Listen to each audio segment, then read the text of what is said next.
ಅಕ್ಕ ಈಗ ದರ್ಶನ್ ಅವ್ರದ್ದು ಸಾಂಗನ್ನು ಹಾಕಲ್ಲ ಬಿಗ್ ಬಾಸ್ ಮನೆಯಲ್ಲಿ ಅನ್ನೋದೊಂದಿದೆ. ರಜತ್ ಅವರು ದರ್ಶನ್ ಅವ್ರ ಅಭಿಮಾನಿ ಅಂತೆ. ಸೊ ಅವರೇನೆ ಹಾಕ್ಲಿಲ್ಲ ಅಂದ್ರೆ ಪರವಾಗಿಲ್ಲ ನಾನೇ ಹಾಡ್ತೀನಿ ಅಂತ ಅಂದ್ಬಿಟ್ಟು ಕೆಚ್ಚಲೋ ಮಚ್ಚಲೋ ಸಾಂಗ್ ಹಾಡೋದು ಮೊನ್ನೆ. ಸೊ ಏನು ಅನ್ಸುತ್ತಕ್ಕ? ಆಡಬೇಕು ಸರ್, ಹಾಂ ಆಡಬೇಕು. ದರ್ಶನ್ ಏನೂ ಪ್ರಾಬ್ಲಮ್ ಇಲ್ಲ, ಮಾಡಿದ್ದು ಅವ್ರ ಪ್ರಾಬ್ಲಮ್ಮು. ಅವರು ಹೆಣ್ಮಕ್ಳು ಪರವಾಗಿ ಅಷ್ಟೊಂದು ಇದು ಮಾಡಿದ್ದು ತಪ್ಪು. ಅವರು ದರ್ಶನ್ ಅಷ್ಟು ಸುಲಭವಾಗಿ ಬಿಟ್ಕೊಡೋಕ್ಕಾಗಲ್ಲ. ದರ್ಶನ್ ಏನೋ ಮಾಡೋಕ್ಕೆ ಹೋಗಿದ್ರೆ ಅದು ಇನ್ನೇನು ಆಗಿದೆ. ದರ್ಶನ್ ಅಷ್ಟು ಸುಲಭವಾಗಿ ಬಿಡೋಕ್ಕಾಗಲ್ಲ, ಹಾಕಬೇಕು ಸರ್.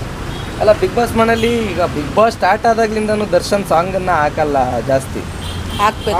ಹಾಕಬೇಕು, ದರ್ಶನ್ ಬೇಕು ನಮಗೆ. ಓಕೆ ಅಕ್ಕ, ಈಗ ನಿನ್ನೆನೂ ಕೂಡ ಇದಾಯಿತು ಅಂದರೆ ಕೋರ್ಟಿನ ಕೇಸಿಂದ ಆಯಿತು, ಮೊನ್ನೆನೂ ಅದು ಮಾಡೋ ಸರಿ ಇಲ್ಲ ಸರ್. ದರ್ಶನ್ ಅವ್ರು ಬೇಕು ನಮಗೆ.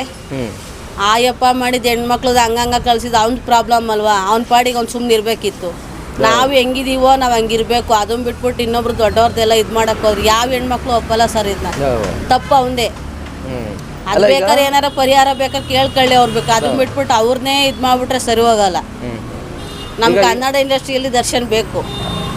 ಈಗ ಲಾಯರ್ ಜಗದೀಶ್ ಅವರು ಬೆಳಿಗ್ಗೆ ಎದ್ರೆ ರಾತ್ರಿ ಕೂತ್ರೆ ಮಲಗಿದ್ರೆ ಮಧ್ಯಾಹ್ನ ಹೋದ್ರೆ ಬರೀ ದರ್ಶನ್ ದರ್ಶನ್ ದರ್ಶನ್ ದರ್ಶನ್ ಅಂತ ಓಡಾಡ್ತಾರೆ. ದರ್ಶನ್ ಅವ್ರ ಬಗ್ಗೆ ಕೆಟ್ಟದಾಗ ಮಾತಾಡ್ತಾರೆ. ಪೊಲೀಸ್ನವರು ಅವನು ಇವನು ಅಂತ ಮಾತಾಡ್ತಾರೆ. ಅದು ಸರಿ ಇಲ್ಲ ಸರ್. ನಮ್ಮ ಕನ್ನಡದವರಾಗಿ ನಮಗೆ ಇದು ಮಾಡೋದು ಸರಿ ಇಲ್ಲ. ಆಯಪ್ಪ ಏನಿದ್ರು ಅವ್ರದ್ದೇನಿದ್ರೆ ಅವ್ರು ನೋಡ್ಕೋಬೇಕಿತ್ತು. ತಪ್ಪು ಅವ್ರದ್ದೇ.